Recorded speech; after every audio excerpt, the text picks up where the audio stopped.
Gaur hemen gaude, Busturiako San Cristobal auzoan, San Cristobalko paduran hondakin bilketa egitera.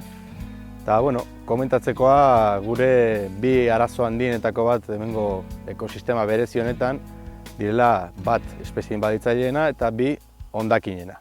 Hondakin hauek ekartzen dizkigute itsasoak eta ibaiek.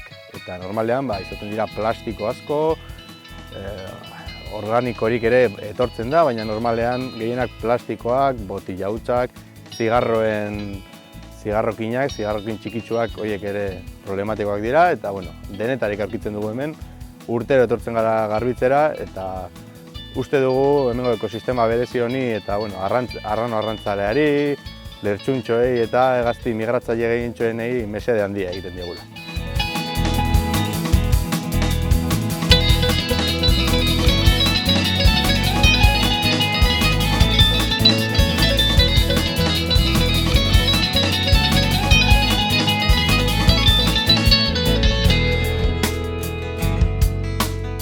Estamos recogiendo basuras para que los pájaros no se coman y así tengamos más pájaros y así. Bueno, hemos encontrado una chancleta, papeles,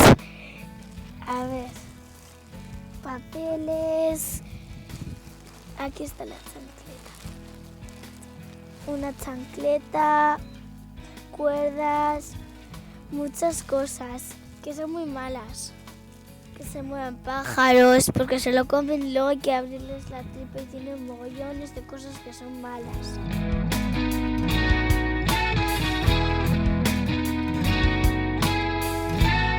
Bueno, pues yo soy Sergio y vengo de Valencia, estudié oceanografía y ahora me encuentro aquí en País Vasco estudiando un máster de contaminación y toxicología ambiental. Me parecía un buen lugar para venir, no había estado nunca.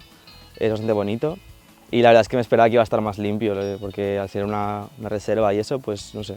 Y si buscas un poco y vas rebuscando, pues parece que sí que salen cosas bastante interesantes, desde relojes hemos encontrado hasta maderas, no sé, plásticos variados de todos los tipos y clases.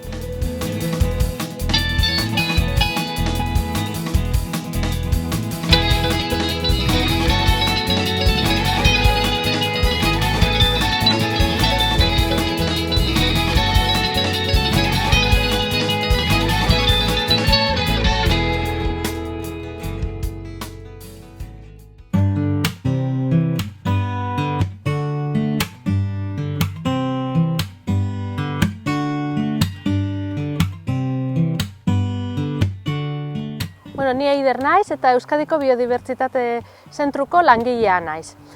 Gaur etorri gara zaborra biltzera eta batzuek egin dute piraguan eta beste batzuek egin dugu oinez. Oinez egin dugunok egin dugu Plentziako itsasertze parte honetan eta bere garrantzia dauka ze hor ikusi ditugu adibidez hegazti batzuk. Zer egiten dute hor hegaztiek? Aurkitu ditugun hegaztiak dira hegazti migratzaileak eta tipikoak dira paduretan.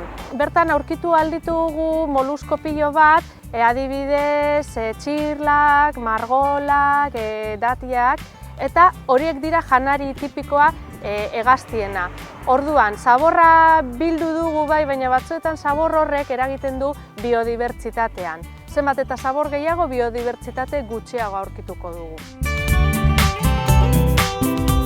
Hemos ido en canoa, en piraguas, ¿no? Sí. A recoger caca y el plan era pues eso, íbamos con canoas y tal, nos bajábamos en un lateral del río y básicamente nos hemos llenado de barro, que ha sido divertidísimo y hemos cogido pues toda esta basura que veis aquí y una pasada. Y nos ha sorprendido mucho porque en un principio pensábamos que la playa estaba muy limpia, pero cuando hemos empezado a buscar nos hemos dado cuenta que no, que las apariencias engañan.